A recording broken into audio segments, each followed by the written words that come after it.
वरुथिनी एकादशी का व्रत 4 मई 2024 दिन शनिवार को रखा जाएगा।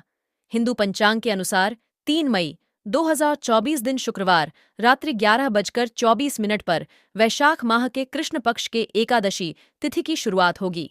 वहीं इसका समापन अगले दिन 4 मई 2024 दिन शुक्रवार रात्रि 8:38 पर होगा।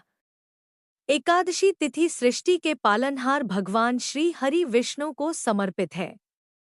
शास्त्रों में वैशाख माह के कृष्ण पक्ष की एकादशी को वरुथिनी एकादशी के नाम से जाना जाता है। वैशाख माह और एकादशी तिथि दोनों ही भगवान विष्णु को अत्यंत प्रिय हैं, इसलिए भी इस एकादशी का और भी महत्व बढ़ जाता है। इस बार यह पुण्यदायी एकादशी 4 मई को है। इस दिन साधक जीवन में सुख और शांति के लिए भगवान विष्णु के संग मां लक्ष्मी की पूजा करते हैं और व्रत भी रखते हैं। मान्यता है कि एकादशी के दिन ऐसा करने से भक्तों की सभी मनोकामनाएं पूरी होती हैं।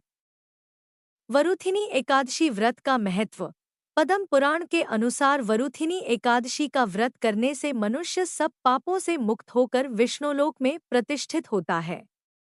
मान्यता है कि जितना पुण्य कन्यादान और अनेक वर्षों तक तप करने पर मिलता है, उतना ही पुण्य वरुथिनी एकादशी का व्रत करने से मिलता है।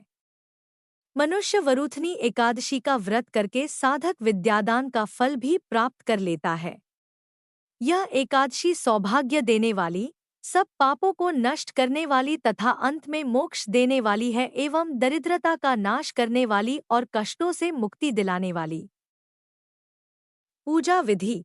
इस दिन शंख, चक्र, कमल, गदा एवं पीतांबरधारी भगवान विष्णु की रोली, मोली, पीले चंदन, अक्षत, पीले पुष्प, ऋतुफल, मिष्ठान आदि अर्पित कर धूप दीप से आरती उतारकर दीप दान करना चाहिए और साथ ही यथाशक्ति श्री विष्णु के मंत्र नमो भगवते वासुदेवाय का जाप करते रहना चाहिए। इस दिन विष्णु सहस्त्रनाम का पाठ करना बहुत फलदायी है। भक्तों को परनिंदा, छलकपट, लालच, द्वेष की भावनाओं से दूर रहकर श्री नारायण को ध्यान में रखते हुए भक्तिभाव से उनका भजन करना चाहिए।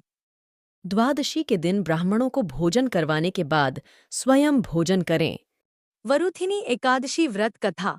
पौराणिक कथा के अनुसार एक बार युधिष्ठिर ने भगवान श्री कृष्ण से वरुथिनी एकादशी व्रत के महत्व के बारे में पूछा। तब श्री कृष्ण ने कहा कि वरुथिनी एकादशी का बहुत ही फलदायी होता है और जो व्यक्ति इस व्रत को रखता है उसे पुण्य फल की प्राप्ति होती है। श्री कृष्ण ने युधिष्ठिर को इस व्रत से जुड़ी कथा सुनाई। नर्मदा नदी के तट पर राजा मांधाता का राज्य था। राजा मांधाता बहुत ही दानी और धर्मात्मा पुरुष थे।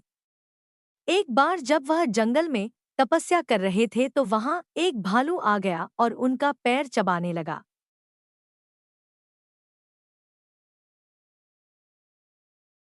भगवान विष्णु ने अपने भक्त की प्रार्थना को स्वीकार किया और जंगल में भालू के सामने प्रकट होकर अपने चक्र से उसे मार गिराया।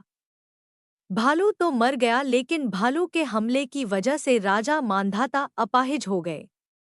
उन्हें काफी दुख हो और कष्टों का सामना करना पड़ा। ऐसे में उन्होंने भगवान विष्णु से शारीरिक और मानसिक पीड़ा को दूर करने का उपाय पूछा। तब भगवान विष्णु ने कहा कि तुम्हारे पुराने कर्मों का फल तुम भोग रहे हो, ऐसे में तुम मथुरा जाकर वैशाख माह के कृष्ण पक्ष की एकादशी का व्रत रखो और साथ ही मेरे वरा अवतार की पूजा कर। उसके प्रभाव से पूर्ण सुदृढ़ अंगों वाले हो जाओगे। इस भालू ने तुम्हें जो काटा है, यह तुम्हारे पूर्व जन्म का अपराध था। भगवान की आज्ञा मानकर राजा ने मथुरा जाकर श्रद्धापूर्वक यह व्रत किया। इसके प्रभाव से वह सुंदर और संपूर्ण अंगों वाला हो गया।